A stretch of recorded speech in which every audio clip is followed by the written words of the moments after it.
ഇന്ന് നമുക്ക് കുറച്ച് സ്കാഫോൾഡിങ് ഉണ്ടാക്കിയാലോ? നിർമ്മാണ മേഖലയിൽ ഒഴിച്ചുകൂടാനാവാത്ത ഒരു വസ്തുവായിട്ട് സ്കാഫോൾഡിങ് മാറിയിട്ടുണ്ട്. ഇപ്പം എങ്ങോട്ട് തിരിഞ്ഞാലും ഉയരങ്ങളിൽ പണിയെടുക്കുന്നവർക്ക് ഈ സാധനം ഇല്ലാതെ വർക്ക് നടക്കാൻ പറ്റാത്തൊരവസ്ഥ വന്നിട്ടുണ്ട്. ഇത് വന്നതുകൊണ്ട് തന്നെ ഒത്തിരി പണി ഈ മോഡൽ ചെയ്യുന്നതുകൊണ്ട് തന്നെ പണിയിൽ ഒത്തിരി സ്പീഡുകളും കാര്യങ്ങളും കിട്ടുന്നുണ്ട്. പണ്ടൊക്കെ നില കെട്ടിയിട്ട് ചെയ്തുകൊണ്ടിരുന്ന പണികളൊക്കെ ഇപ്പോൾ ഇങ്ങനെയുള്ള സ്കാഫോൾഡിംഗ് ഒക്കെ ഇട്ടിട്ട് ഉയരങ്ങളിൽ പണിയെടുക്കാൻ വേണ്ടിയിട്ട് പറ്റുന്നൊരവസ്ഥ നമുക്ക് ആയിട്ടുണ്ട്. നമ്മൾ ചെയ്യുന്ന സ്കാഫോൾഡിങ് റൗണ്ട് പൈപ്പിനാണ്. 1.25 ഇഞ്ച് റൗണ്ടിൻ്റെ സൈഡ് ഫ്രെയിമും പിന്നെ ക്രോസ് ആയിട്ട് നമ്മൾ 1 ഇഞ്ചിൻ്റെ പൈപ്പുമാണ് ഇട്ടിരിക്കുന്നത്. വെയിറ്റ് കുറയ്ക്കാൻ വേണ്ടിയിട്ട് നമ്മൾ GP പൈപ്പാണ് യൂസ് ചെയ്യുന്നത്. GI ഇടുമ്പം കുറച്ചും കൂടി വെയിറ്റ് കൂടും. പിന്നെ ചിലവ് കുറയ്ക്കുക എന്നുള്ള ലക്ഷ്യത്തോടു കൂടി നമ്മൾ GP പൈപ്പിൽ തന്നെയാണ് സംഭവം ചെയ്യുന്നത്. ചിലവ് വെയിറ്റ് രണ്ടും കുറയണമല്ലോ. അപ്പം പിന്നെ GP പൈപ്പ് ചെയ്യുന്നത് കൊണ്ട് നമ്മൾ ഒത്തിരി വർഷങ്ങളായിട്ട് ഈ സംഭവം തന്നെ യൂസ് ചെയ്യുന്നുണ്ട്. ഇതേ സെയിം അളവിലുള്ള പാറ്റേണിലുള്ള സംഭവങ്ങൾ തന്നെ യൂസ് ചെയ്യുന്നുണ്ട്. അപ്പം അതിന് വേണ്ടിയിട്ട് 1.25-ൻ്റെ റൗണ്ട് പൈപ്പാണ് സൈഡിൽ ഉപയോഗിക്കുന്നത്. എല്ലാം 16 ഗേജിൻ്റെ പൈപ്പ്.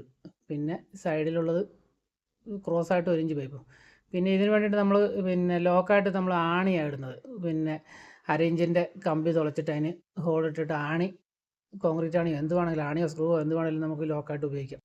നമ്മൾ ആണിയും പിന്നെ അതിന് വരുന്ന റെഡിമെയ്ഡ് ലോക്കും രണ്ട് രീതിയിലും നമ്മൾ ഇഷ്ടംപോലെ വർക്ക് ചെയ്തിട്ടുണ്ട്. പക്ഷേ നമുക്കിത് പിന്നെ ഇതിടില്ല, ഈ ലോക്ക് ഇട്ട് കഴിയുമ്പോൾ ലോക്ക് തട്ടിപ്പോകുന്ന പ്രശ്നങ്ങൾ വളരെയധികം ഉണ്ടായിട്ടുണ്ട്. അതായത് ഒരു സെറ്റൊക്കെ ഇടുമ്പോൾ ഉള്ള സംഭവമല്ല പറയുന്നത്, ഒരു 3-4 സെറ്റൊക്കെ ഇട്ട് കയറുമ്പോൾ ലോക്ക് ഊരിപ്പോകുന്ന പ്രശ്നങ്ങൾ ഉണ്ട്.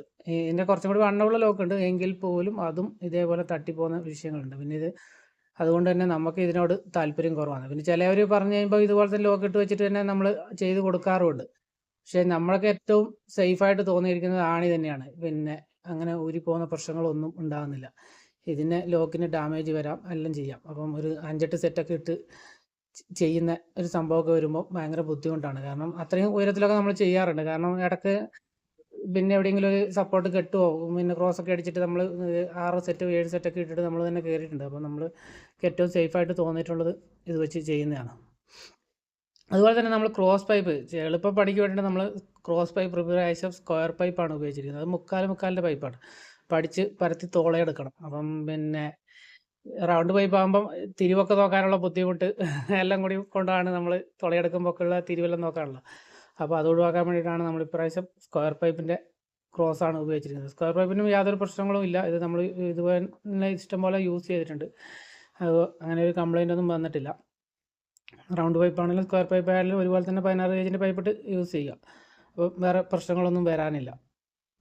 പിന്നെ ക്രോസൊക്കെ അത്യാവശ്യം നല്ല രീതിയിലുള്ള വെൽഡിങ് ചെയ്യണം. കാരണം ഒപ്പിച്ച് വെച്ച് ചെയ്ത് കഴിഞ്ഞാൽ ഇതിന് മേലെ ക്രോസ് തട്ടൊക്കെ ഇട്ട് ഇതിന് മേലെ 3-4 പേരൊക്കെ കയറി നിൽക്കുമ്പോൾ ഒടിഞ്ഞു പോകാനുള്ള സാധ്യതകളൊക്കെ ഉണ്ടല്ലോ. അപ്പം അത്യാവശ്യം നല്ല രീതിയിൽ വെൽഡ് ചെയ്യുക. ഇതിപ്പോൾ ഇപ്രാവശ്യം നമ്മൾ ആക്കിയിരിക്കുന്ന സെറ്റിൻ്റെ ഹൈറ്റ് 6 ഫീറ്റാണ്.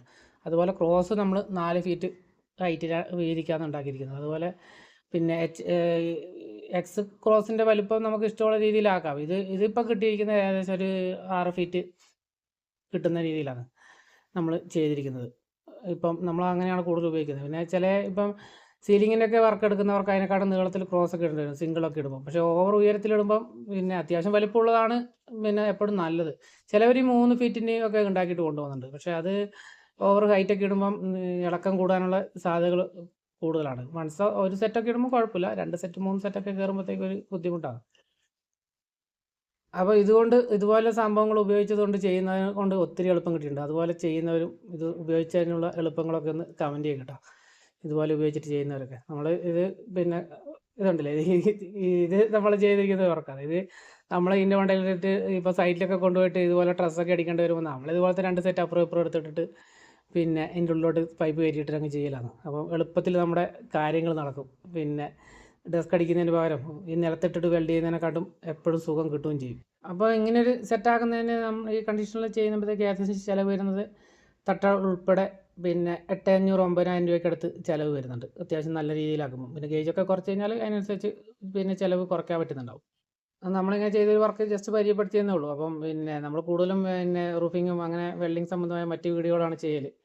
പിന്നെ അപ്പോൾ നമ്മളെ ഒന്ന് ഫോളോ ചെയ്യുക, സപ്പോർട്ട് ചെയ്യുക. അതുപോലെ തന്നെ ഇനിയും ഇതുപോലെയുള്ള വീഡിയോകൾ കാണുമ്പോൾ നമ്മളെ പിന്നെ സബ്സ്ക്രൈബ് ചെയ്തിട്ട് നോട്ടിഫിക്കേഷൻ കൂടി ഓണാക്കി വെച്ച് കഴിഞ്ഞാൽ നമ്മുടെ ഇനിയുള്ള വീഡിയോകളും ഇതുപോലെ തുടർന്ന് നിങ്ങൾക്ക് ലഭിക്കുന്നതാണ്.